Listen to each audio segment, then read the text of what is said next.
during some spring cleaning, I found this. This is actually a beaver, and this looks like a knife. However, there's another implement that we found that's actually a shark that is the actual knife. So this would be a spreader.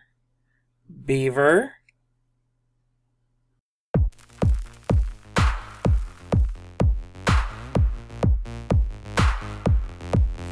Hey there, this is your pal Pallie, and welcome back to Overrated. This is episode number 16, and today we're going to be talking about normal mode, heroic cross-realm siege, and talking some length of raid tiers, and maybe some bonus stuff.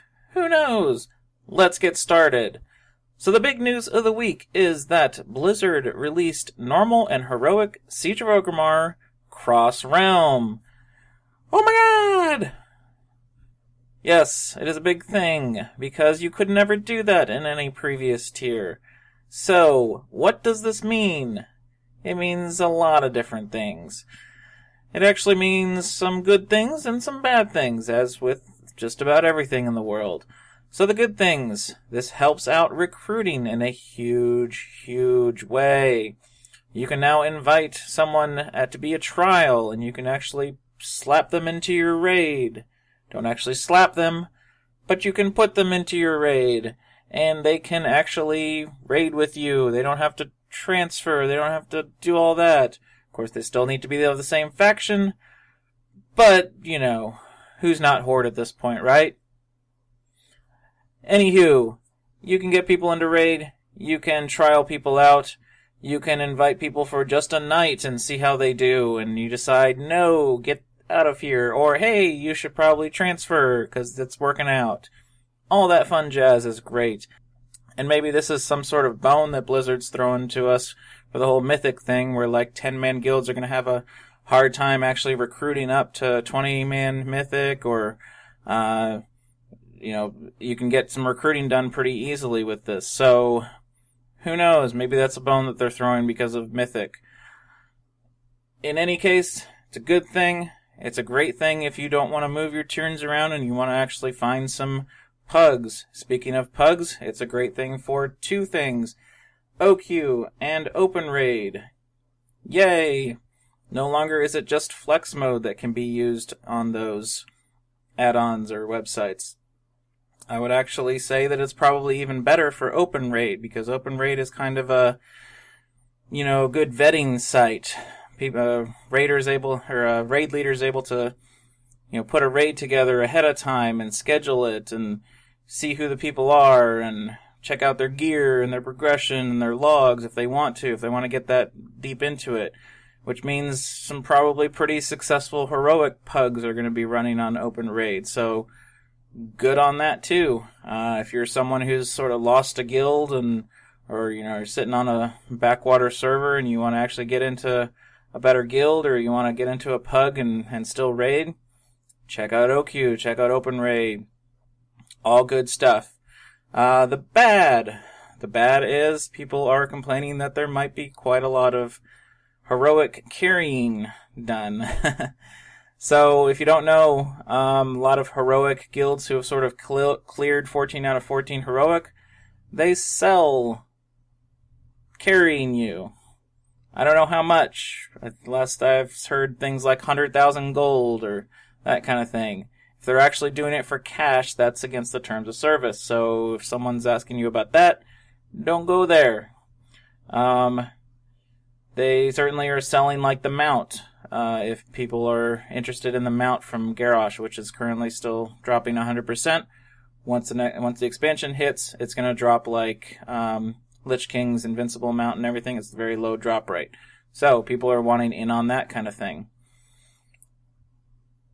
What people are concerned about with respect to that heroic carrying is that it's going to get more rampant, and it's going to sort of affect, you know, the WoW progress, or the sort of representation of people who have actually killed heroic Garrosh, or are skilled enough to kill it. And there's some valid concern there.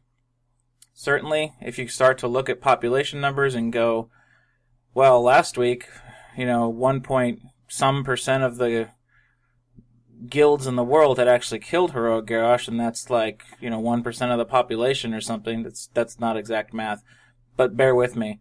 And then all of a sudden next week we run some numbers and 2% of the WoW's population has killed heroic Garrosh, but the number of guilds actually hasn't gone up that much. A lot of heroic carrying might have happened. And I get that.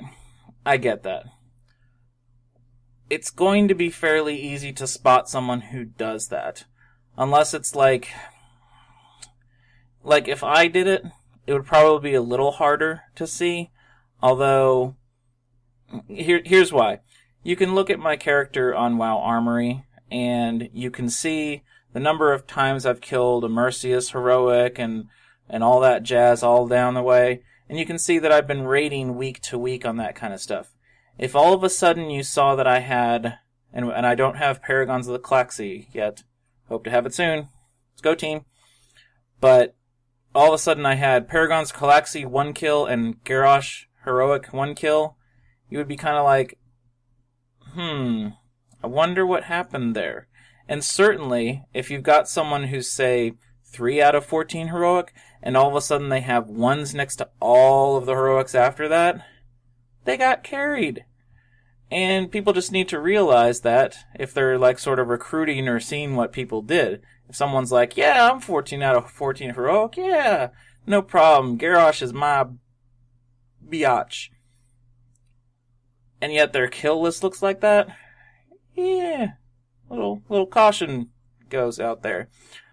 But if you see someone who has like 5, 7 kills on heroic Siegecrafter and 3 or 4 kills on Paragons of Klaxi, and then that 1 or 2 kills on Garrosh, yeah, that's legit, or it should be, likely legit. So, I get that the numbers are going to be thrown out, and I get that there's going to be a lot of people out there who don't deserve to have the kill, who just spent the gold to do so. Not a lot that can be done about that. It could be done now at this point. If you were someone who is on like Illidan server, which is very highly populous and has a lot of guilds that have killed Garrosh, you could do that today anyway. It's not like you're prevented from doing so. What it makes it easy for is someone who's on some really, low population realm to just, go to the website of someone who, some guild who's doing so, who's selling these carries, and say, hey, sign me up, and I don't know how you would get the gold if you're not on their server or whatever, but anywho, whatever, you can now get that carry done by someone on, say, an Illidan server. Not that I say that the guilds on Illidan are doing so, probably there are, but anywho, don't want to, offend anyone if they're not doing it and I say they are, but anywho, it'd be a little more difficult to do that pre this change, because you couldn't just raid with people, you'd have to actually realm transfer over. So, yeah, I get that there are going to be a bunch of people on Garrosh heroic mounts with the titles, with all that, who probably don't deserve it, but there probably already are quite a few people like that now. So, yeah, I get it, but yay for recruiting, yay for pugging, because at least normal mode, OQ and open raid are going to be like really great experiences for a lot of people who are probably at this point pretty fed up with doing just flex mode and with those kinds of add-ons cross-realm. So, overall, not a bad change. For me personally, I'm kind of happy that I can now not transfer my paladin from the server that it's still on. So if my guild wants to run a 10-man alt group, I'd be like, yeah, sure, sign me up. Let's do it. Let's go. Here's my paladin. Don't have to be in the same guild. Don't have to be on the same server. Let's go do a couple heroics and then clear the boss to get some BOA weapons. Anywho, that was the big news for the week. The other news, or there's some other news. We got the female dwarf model out there. You can check that out. It's good to see progress on those types of things. The other thing that I'd like to talk about today is the length of the current raid tier with respect to expansions and stuff. So this was a couple days ago. There was a sort of Twitter conversation started up about how long we've been in this raid tier without actually seeing a beta for the next expansion. So that started up some people who created this fancy graphic that I'm going to show you in a second that showed like, this is actually, people are feeling that it's going on, but here's some actual proof that it's going on. So here's this fun, happy graphic. What this represents is how many days we've been in a particular raid tier. So here's tier A, B, C, blah, blah, blah. This is the original game. This is vanilla. We have a number of days there. There were a lot more raid tiers in vanilla. You know, whatever. I don't remember all the raid tiers here. Here's Burning Crusade. Here's Wrath of the Lich King. So this would be like Naxxramas. This would be Ulduar, TOC, and Icecrown Citadel. Then we have Cataclysm with whatever you would call this raid tier, tier 11. You got Firelands, and then you've got Dragon Soul. And here is Mists of Pandaria.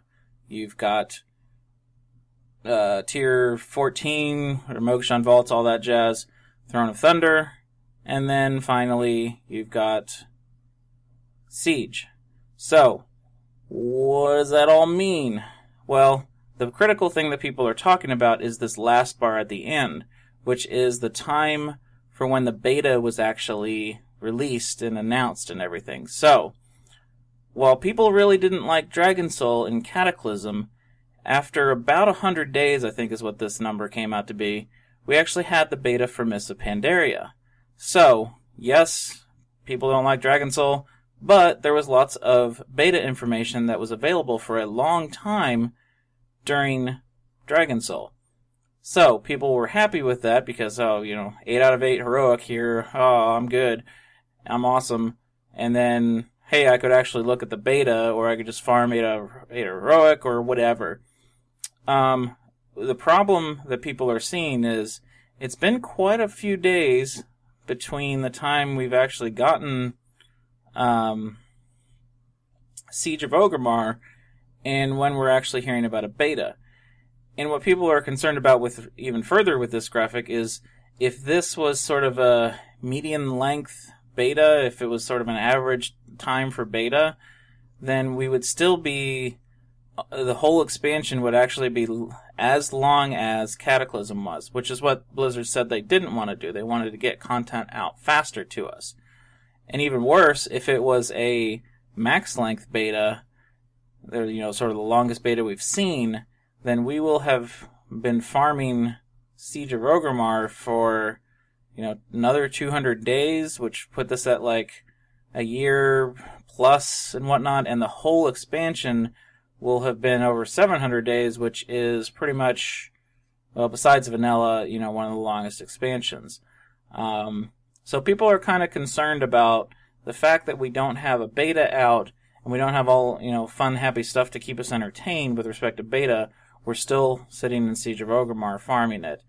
So I thought this was a very interesting graphic, and, my one big takeaway from all of this is, yes, it's going to suck, and it sucks that we don't have beta yet, but I'd like to make sure that they actually make a good expansion and everything. And I don't know, I'm going to probably do sort of a review of Mists of Pandaria and be like, what's good, what's bad, and something here at some point in the next few episodes. I don't feel it's like quite right because I'm not done with Siege and I'm not done with everything in the game. But I like this expansion for quite a number of different reasons. So I'm not too upset that the expansion's going on further and further. Siege of Orgrimmar is a pretty large raid instance, which to me makes sense that we've been going through it for quite a while. If you look at some of those numbers there, the sort of middle raid tier was fairly short for most of the expansions. Throne of Thunder, was about like 26 weeks or so, and I got to 11 out of 13 heroic, so I was like, close to the end. Likewise, if, say, the expansion came out right now, we will have been in Siege for about 26 weeks, or maybe more than that, and I'm again close to the end, so I sort of feel like that's where my, I guess, skill or the time that I put in this game is that I'm one of those raiders who's usually close to the end. Like Dragon Soul, when that was out, I killed it at 30%, the 30% buff, and I mean quite a bit before the expansion, if I recall. It wasn't like the next week the expansion was out and, oh yay, I finally got my, heroic madness kill. But I feel like I'm one of those raiders who's close to the end and chugging through along stuff at a decent pace. So it would feel right if the tier ended about now with me not having killed Garrosh on heroic. But certainly I'm happy to keep cranking away at him for a couple more months and hope, in a month or two that we have not only a lot of beta information, or the beta's out, but I have heroic Garrosh and can sort of end the tier for quite a while. That's not something that I really have had experience with. I know that's sort of a more top-end thing, but that'd be interesting to sort of be able to have like a farm night or two and then, go do a lot of other things. I mean, I'm already doing quite a few other things, playing some Minecraft and trying to do a lot of videos. I'm trying to actually, get myself a set type thing here and get the lighting better, and hopefully it's looking a little bit better. Trying to get the sound quality better for you guys too. So working on a little technical stuff too, because I want to keep improving myself for you all. And, just all that kind of jazz to just keep improving these shows and the guides and all that other jazz. So, if beta came out tomorrow, I wouldn't be upset, but I've got some things to do in the meantime, including the insane title. So I'll give you guys a weekly update on my insane title stuff. I'll try to do it at the end, so if people are not really caring about that stuff, they can just be like, okay, see ya, because I'll just make it the last thing.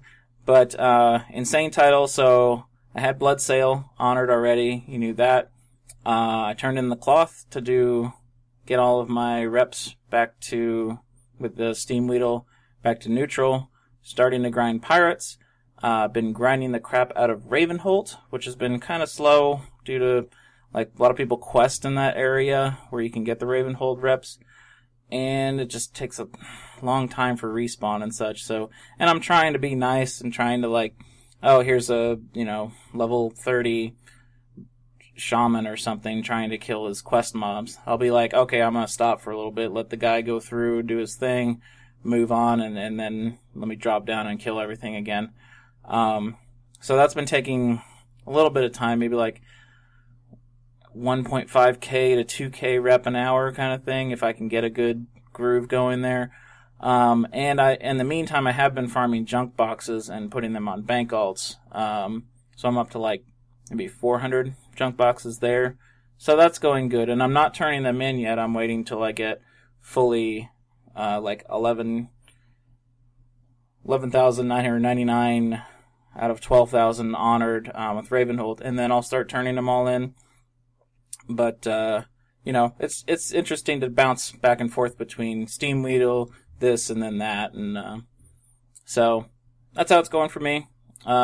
Don't usually, I'd probably try to do something just about every day on it, whether it be do a jump box run or farm some rep or something somewhere. Still don't have Dark Moon yet to start. I think, would it be next week that I could actually get started on that? Maybe. Anywho, we'll see. Quick update for you all. Appreciate you listening to that. Anywho, that's it for Overrated episode number 16. Probably a little short one, but not too much news. The big news was the Siege of Orgrimmar Normal Heroic Cross Realm. Yay. Looked at the length of raid tiers. Somewhat boo. And I'm still insane. So, thanks everyone for watching. Have a good one.